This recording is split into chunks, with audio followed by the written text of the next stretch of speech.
Okay, so here I am at Red Maple Farm, and here we are with Wes Laraway. Hi, Wes. Hi, Wes Laraway. Oh, thank you very much. Alrighty, so what do you have here? I'm the director of New York Wildlife Rescue Center. We rescue over 500 domestic, wild, and exotic animals here in Middleburgh, New York, every year. Alright, and today what might we see? You're going to see everything from baby bats to bobcats. And, oh my goodness, and how many different species do you have here? Species, I don't know exactly how many different species. It depends on the year. Normally probably around 50. Oh my. We rescue over 500 animals a year here. Wow. Alright, let's go check the view and begin the tour. Sounds good. Follow me. Alright. Hey, welcome to the Schoharie Valley, breadbasket of the American Revolution. This valley right here grew over 80,000 bushels of wheat to feed General Washington's troops during the American Revolution. We had 3 forts here to protect the farmers in this valley. And about a year ago, with Hurricane Irene, this valley was all pretty much underwater. Obviously up here on the hill we were high and dry, thank God, with all the animals that we have. And I'd like to show you some of those animals now. When stuff comes in, we do medical evaluations and we see what needs to be done with some of the different animals and assess their health, and then we move them to other parts of the farm from here, or to the vet if need be. Oh my. This is actually a screech owl. Oh.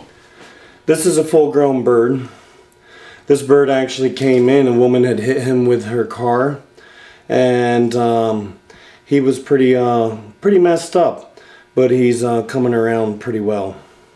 These screech owls, they come in this gray color or they come in red. One of the smallest owls that you find around here. Wow. We'll put him back because we don't want to stress anybody out too bad. And then of course over here I've got a couple of kestrel falcons. Oh. These are the smallest members of the falcon family around here.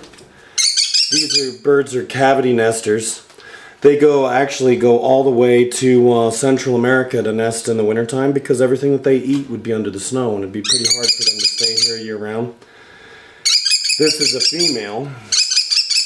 This bird was actually hit by a car as well, and Cornell University had her, and they called me up and said that she would be unreleasable due to wing damage. Yeah. And she's actually on a federal education license now, so that she can be used to educate the public about preservation and conservation of habitat for birds like kestrel falcons. So people around the country know of you. Yeah, if you Google me, you can see that I've been around for a while.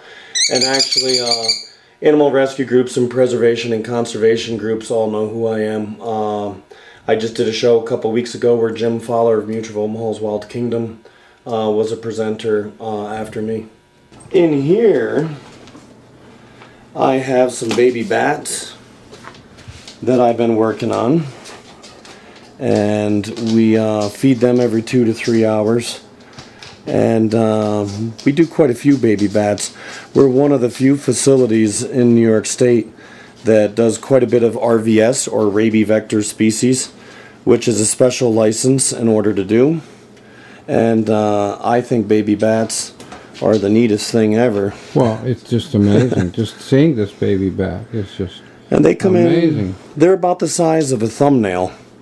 And they're about the size of a thumbnail, and they come in and they get quite a bit bigger over a course of a month or 2. Now baby bats are called pups, and they would actually ride underneath their mother's wings. I'm going to get a real close-up. Hold that little baby. They're called pups. I'm going to come way in. I'm going to come way in on that little face. And they would be riding underneath their mother's wings, and sometimes they fall out or Now, how old is this baby bat? Oh, I would say this baby bat's got fur. I would say he's probably about 2.5 months old at least. And what his size? Half size? A third? Oh, he's probably a third of his overall size. As you can see, this baby bat here, doesn't even have hair yet. Now, would you call these domesticated bats? Because Oh no, not at all. Not at all, but they're not afraid of you. Oh, they're not afraid of me because they think they're going to get fed. And as you can see, he's trying to bite me. Okay. You know, one of the things, we don't name wild animals. Oh, good, yeah. Because I think if you name wild animals, you start thinking of them as pets. Okay. And even though I've fed these baby bats since they were little tiny babies, they still don't look at me with affection. Yeah. They look at me as food. Of course, is a baby skunk. Just of course it's a baby skunk right here. And we've been bottle feeding this baby skunk for about a month now. And you can see she's still very, very, very small. You can imagine how small she was when she came in a month ago. Skunks are really neat. They make a lot of really neat noises. And she's almost ready to the point to be weaned, in which case she'll move out to our RVS building and she'll finish her weaning and growing there, and then she'll be released into the wild probably by the end of August, beginning of September. She'll go back into the wild. All right. Does she have any experience socializing? We don't have any other skunks her age. I have some bigger skunks here. All right. And she's too little right now to go in with the bigger skunks because they would pick on her. But eventually she'll go out with some friends. We do have her best friend, a baby skunk. Oh my goodness. Who she loves a lot, and she cuddles right up with when she gets scared. And that is her best friend. Okay. All right, clearly we're in a barn. Looks like a horse barn to me, or a cattle barn. This building's about 200 foot long. The front part of it, we keep our domestic animals, and from the gate for the second 100 foot of it is where we do a lot of our birds of prey and raptors. Okay. This particular pen was built for rehabbing baby bald eagles, which we did last summer. Right now there's 5 red-tailed hawks that are injured in there. And we'll go down through here and I'll introduce you to some of our birds. Some of which are going to be rehabbed and put back into the wild, and some of which are permanently disabled and are now on an educational permit for display. All right. Yeah. Our first muse here, we have a crow that got hit by a car, and I didn't think that this crow was ever going to be able to fly good enough to go back into the wild. But it's looking like he's gotten enough flight time that he's about ready to go back into the wild, which I'm pretty excited about. He's flying pretty good. Wow. Okay. This pen is where we keep all of our red-tailed hawks, and you can see some of them up on that. Can I go in? I wouldn't go all the way in. Okay. And will they attack? No, they won't attack you, but they won't accidentally hit you if they're flying. Okay. And you can see that we have 5 educational red tails here. Wow. You can see it can't fly up to the perch, but they have hawk ladders and stuff like that so they can get up where they're safe. Boy, we see these occasionally over the Lyshkill in this Guyuna. Sure. And that screech sound they make. Red-tailed hawks have made an amazing comeback from DDT that we used as pesticides. Here we've got some great horned owls. Oh my goodness. There they are. These great horned owls are both permanently disabled. Permanently disabled, okay. A lot of the birds of prey that we have are hit by cars, and it's so hard to put them back together again if they've been hit at any speed at all. This is a barn owl, and we were pretty excited when we found this bird in a silo over in Cobleskill, Richmondville. We didn't think that there were any of these owls left in central New York, but we found him in a silo. He was unable to get out of the silo. He only had one eye. Probably lost the other eye in the nest, and that's why he probably couldn't fly up and out of the silo door at the top of the silo. We don't release one-eyed birds to the wild. Okay. 70% of all baby raptors die in the first year of life. With one eye, he would almost certainly have starved to death in the wild. So these are turkey vultures. Turkey vultures have a horrible reputation as being ugly and being nasty. But they have a very useful, vital purpose as Mother Nature's vacuum cleaners. Okay. He's pacing. No, he's nervous because we have the door open. Okay. There's one up there, yeah.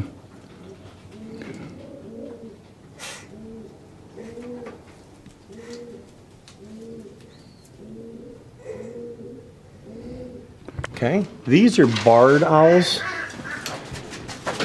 and they're also another very common medium-sized owl in this area around here. I have to admit to you, I don't see owls much. If owls are doing what they're supposed to be doing, you'll never see them. Yeah. They're so well camouflaged. If they're doing what they should be doing, you'll never see owls. Well, you hear them and you don't see them.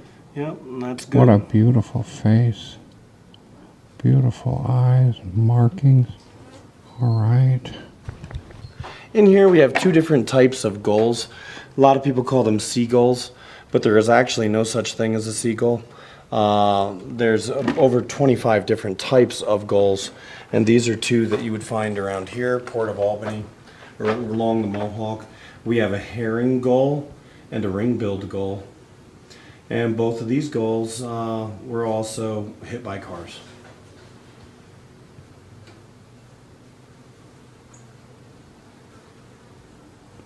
So, if a person hits an animal on the road, the animal is still alive, they get out, who should they call?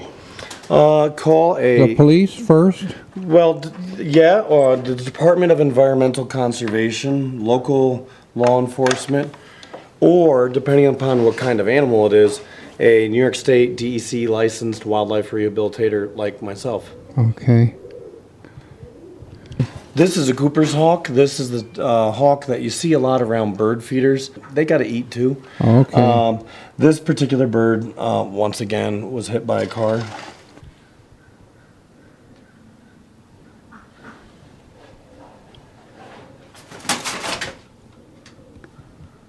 Good shot.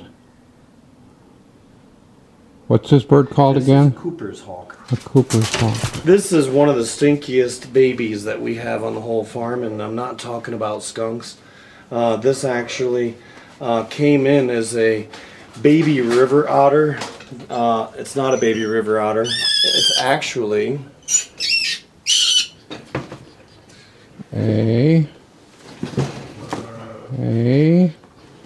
We're about to find out. It's a baby mink.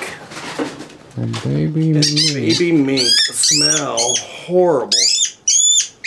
They have a defense mechanism, a lot like a skunk. Yeah. Where they spray this scent, and you can smell that. It smells very musky. That is a baby mink. Okay. He was actually nursing off of his dead mother alongside of the road. Oh my. Who had been hit by a car. My goodness. Looking outside from the barn, look at those beautiful structures. That's one of our bobcat cages. Ah. We have 6 bobcats here. We won't put more than 2 bobcats in a corn crib. Those were old corn cribs that I disassembled and moved here. We try to keep all of our wild animals in as close to natural settings. Lots of enrichment, lots of stuff to climb on. As you can see, I've started wisteria vines up and around it to make it look less cage-like and more inviting, and of course cut down on the sun and stuff like that as well.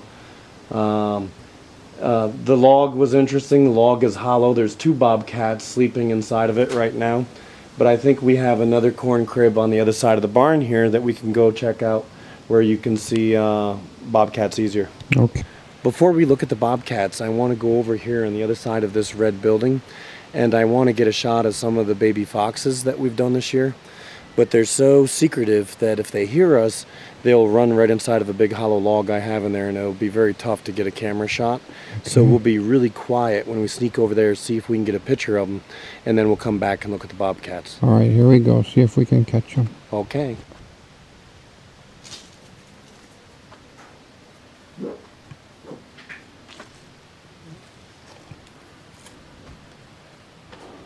Well, Wes, I got them just as you said. I got them running into the log.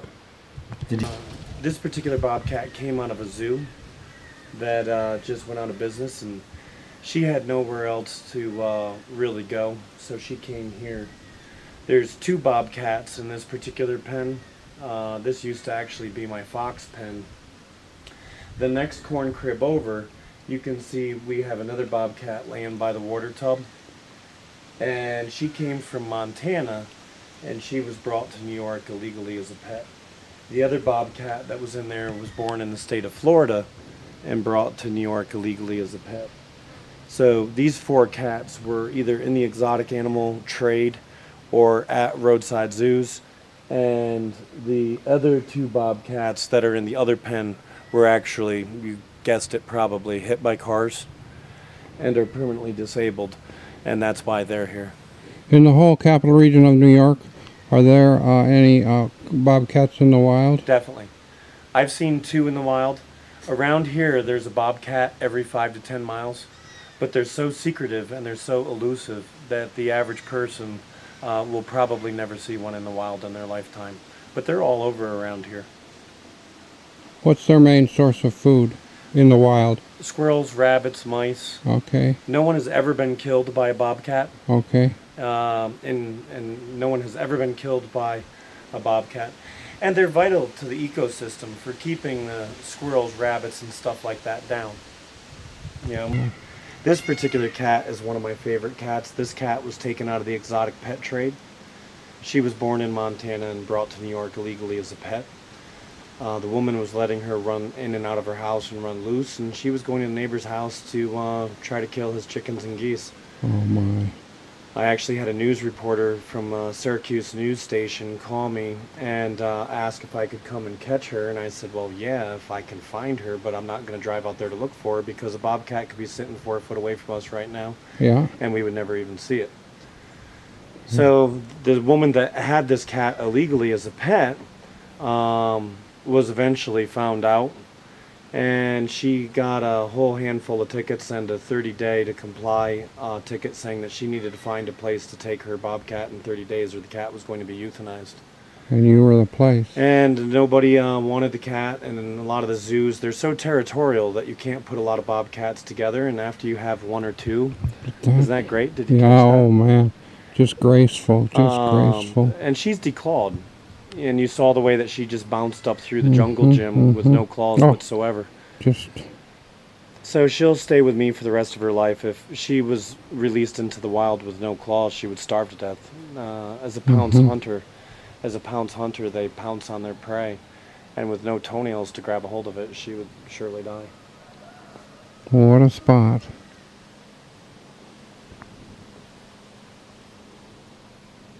Pretty cool place, huh? Pretty cool. Here come the horses. Okay. We do have 7 horses here. Unfortunately, due to funding, we don't have an open door policy towards horses, dogs, or cats. And there are other facilities that can do horses, dogs, and cats. Yeah. The Animal Protective Foundation. And I'm sure you know, we had last week on the Schenectady Today show Nancy Barrow from the Peaceful Acres Horses Farm. You know of that, Sure. Correct? Yep. Yeah, she does great work. And so these horses come from kill pens or? No, these horses were all rescues in some way, shape, or form. And I do have 3 kids, and we do like to trail ride. Oh, good. So we can justify, here comes another one around the corner. So we can justify keeping 6 or 7 horses here for the volunteers and the kids to ride. But they're not your mission. it's not my mission. Hmm. But I do love horses. This old horse coming up in the rear has taught more kids how to ride. He's in his late 20s, early 30s. Oh my. And he's just a good old boy, and he loves teaching little kids how to ride. If you get close to a horse, it's very hard not to love a horse. Oh, I agree completely. They are just the most amazing animals. I used to drive a big hitch of Clydesdales, but I really had to make up my mind, was I going to raise Clydesdales and show horses, or was I going to rescue animals full time? It really wasn't the time or the money to do both. And well, you can see what direction I went. I decided that it'd be better to save animals than make more. This particular building here is, you can see by the sign, is our RVS building. This is where we keep our raccoons and our skunks. Nobody goes inside this building except for me. I'm going to have you film it from the outside of the building, and I'll hold up a baby raccoon, and you've already seen a skunk. All right. So I'll show you what we do in here. All right. Of course, a lot of these buildings are designed with double protection, so people can't reach in and touch animals that could potentially have rabies. The skunks are in the first pen here. This is my raccoon playpen, where we do a lot of enrichment activities. There you see there's a swimming pool, and then all of my baby raccoons, until I'm positive that they're self-feeding and weaned, we do in the lower end down here. And if you want to stay right there, I'll bring one right up to the wire for you, Okay. so you can see.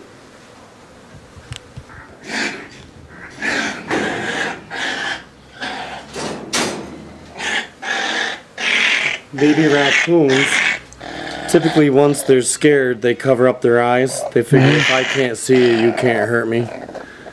I've raised this baby raccoon since he was the size of a newborn kitten. But as you can see, he's not thrilled about having me play show and tell with him. So I'm going to put him right back in his cage where he feels safer. It's too hot to mess with him today. Wes, in our area, 100 miles this way and that, how many endangered species are there, and which species are they? Some of the endangered, I don't know exactly how many endangered species there are. DEC has a list out of amphibians, reptiles, and birds of prey. But I don't know exactly how many species. I know the species that we deal with on a regular basis are short-eared owls, which are an endangered species. We also have an educational marsh hawk, who's on a threatened species list that we use for education as well. Okay. Both of those birds are permanently disabled and are currently on a federal education permit of a friend of mine. Look at the deer in the woods right there watching us. See it in the woods? See the tail flicking? I don't see it yet. The camera might see it. There's a deer about 25 feet, well, 50 on the other feet, side of the fence. On the other side of the fence. I'm going to zoom in. About 100 feet away, walking through the bushes, and the reason why I was looking over there is because I heard her snorting. Now I see it. I was wondering if there's any interaction, or if the very existence of this preserve of yours brings animals from the wild to come and sniff around. Sure it does. It does, huh? And this particular deer probably isn't one of ours. But you can see she definitely isn't too afraid, because we don't allow any hunting up here. And it's not because I'm against hunting. I have no problem with hunting. I think it's well regulated, and it's a good fundraiser for conservation and preservation. But we're not going to hunt on this particular piece of property, which is about 165 acres. All right. These are some of our domestics, and we've got some sheep, goats, chickens, and donkeys and stuff down in this particular pasture. Hey Wes, how close can I get to that llama? About another 10 foot. 10 feet, I'm going to see. 15 if you're lucky, because it's a hot day and it probably doesn't feel like getting up. Okay. But we can get, I can tell you when it's getting about ready to get up. I'll move slowly. It's hot. It's hot. This is actually a dust bath right here. They like rolling in the dust. It keeps the bugs and stuff off of them.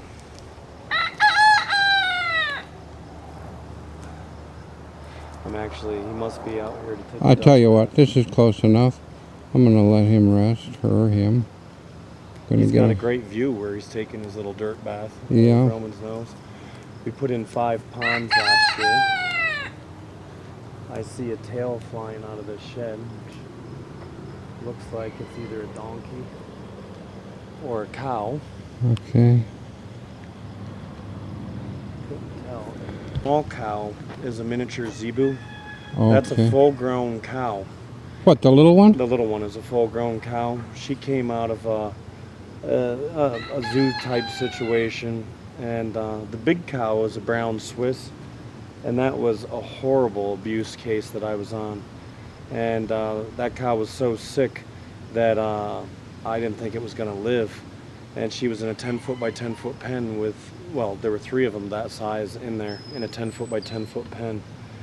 And I brought her home, and I gave the 2 beef cows to a friend of mine, and I brought the brown Swiss home because I thought she was going to die. And she's really a cool cow. She's kind of like a big dog, and so she's going to stay here. Okay, Wes, what do we have here? We've got a miniature donkey. We rescue quite a few miniature donkeys. It's like a lot of anything else. It doesn't really matter if some parents buy their kids a hamster. Yeah. And some kids buy their kids a miniature donkey, and after a few weeks, they need to get taken care of 365 days a year, which a lot of people don't realize and didn't sign up for when they got it. And so we get a lot of different stuff that comes. Miniature donkeys are so easy to take care of, and we usually have a really good success rate of finding them really good homes and adopting them out. Oh, good. This is our fawn pen. We have 4 baby fawns right now. Well, let's see if I can see him. Oh, yeah. Oh, yeah. Oh, my goodness. Usually when somebody calls us with a baby fawn, the first thing we do is we find out the circumstances. If the fawn has been what we call abducted, where it was sitting in the weeds, it was doing what it was supposed to be doing, it didn't have any of the examples or behavior of a deer that's been abandoned by its mother, we make the people put it back where they found it, because they're so cute. People have a tendency to fawn nap them and take them out of the bushes. The problem with deer is they imprint very easy. So we have very little human contact with the deer. Okay. And that's why I initially didn't even show you the deer until I saw how we were going to film, because I really don't like people even seeing the deer.